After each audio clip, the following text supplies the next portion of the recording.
Dalam catur, castling sebenarnya bertujuan untuk berkubu.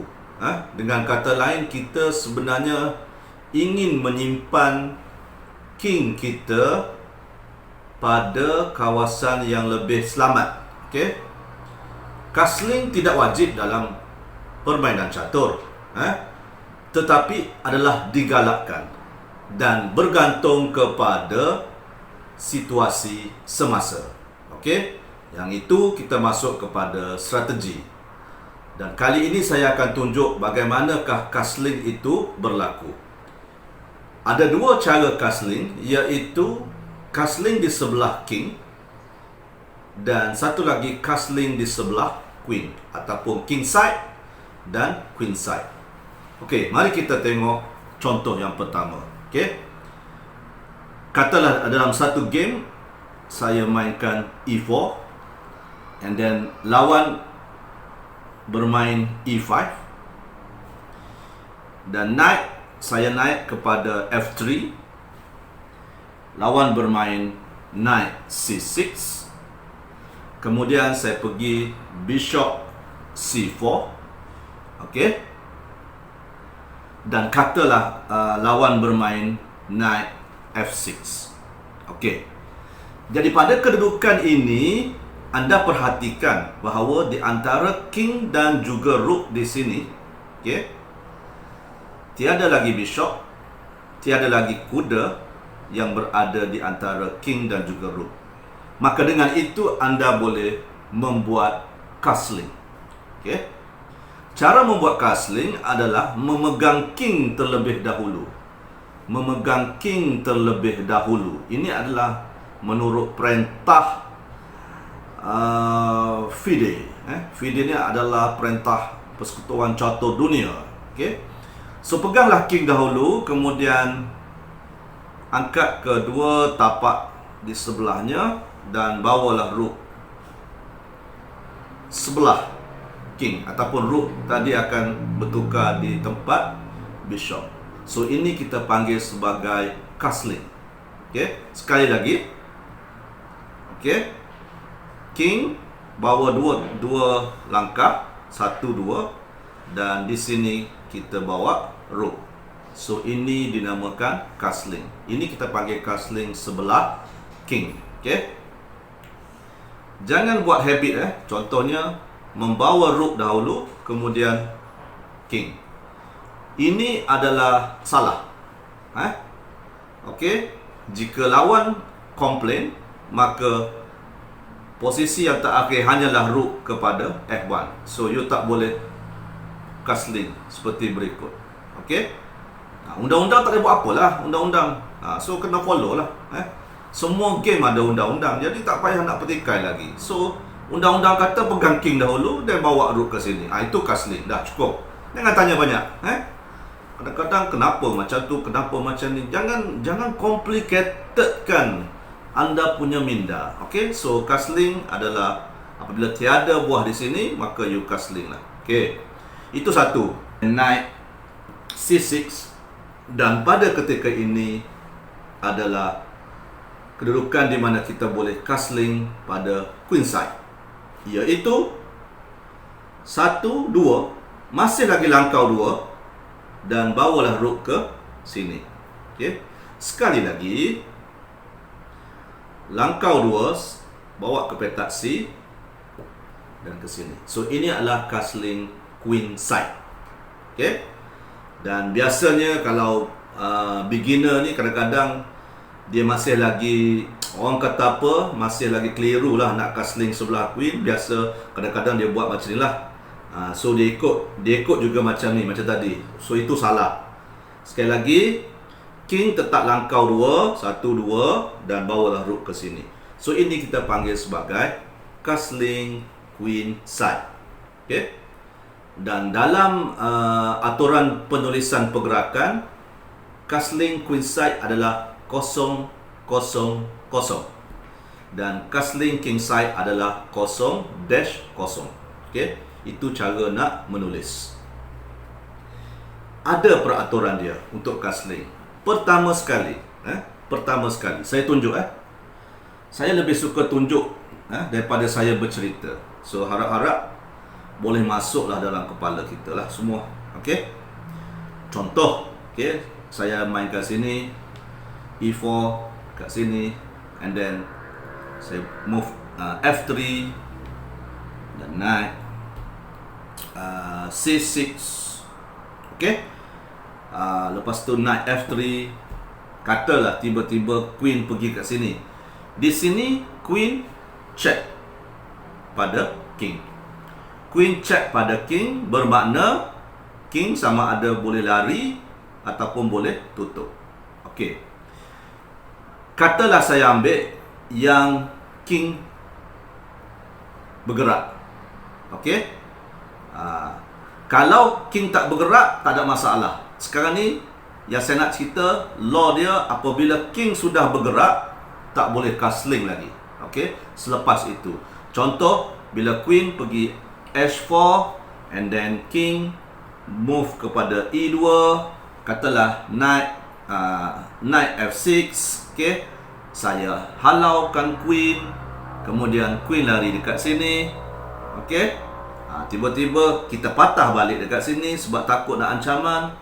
Okey, dan seterusnya mana-mana move, contoh macam ni. Okey, putih bergerak. Okey, D6, dan dekat sini, dan hitam bergerak dekat situ, dan kita castling. Oh, ini tak boleh. Tak boleh, sahabat-sahabat, tak boleh castling. Sebab apa? Ingat tadi, move tadi, king telah digerakkan kepada E2.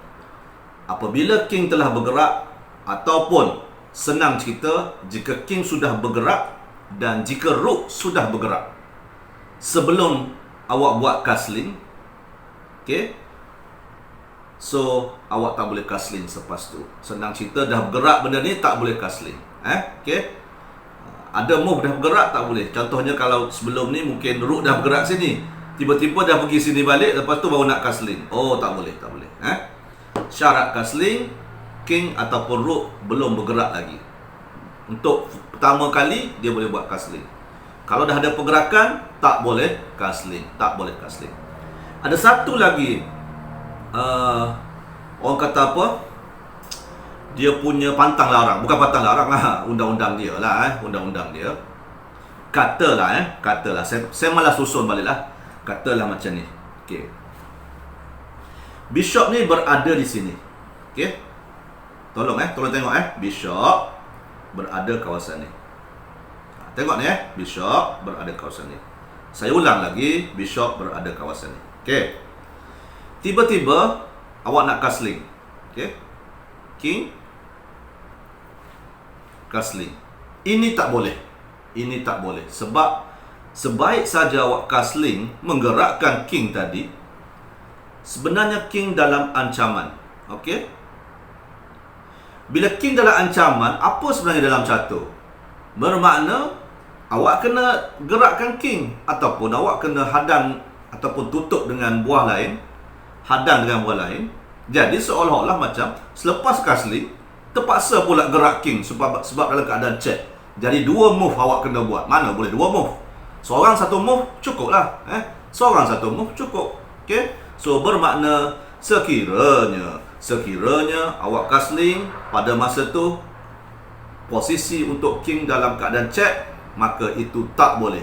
Tak boleh tak boleh langsung. Dan awak akan dikira sebagai illegal move. Illegal move tak apa, biar dulu. Saya nak cerita castling satu-satu. Okay? Alright, dan satu lagi, andai kata lah andai kata saya bagi contoh yang macam ni lah. Saya bagi contoh macam ni lah. Let's say ni. Tak apalah, posisi ni saya yang buat lah. Saya cuba buat. Saya tak nak main dah, tapi saya nak cerita satu lagi pantang larang dia macam ni. Tengok betul-betul. Okey. Tengok betul-betul dekat sini. Tadi yang pertama tadi bishop check. Dan yang ni awak tengok balik laluan bishop ni. Tengok bishop kat sini. Okey. Apabila king cuba nak castling, dia nak langkau dia macam ada pagar elektrik.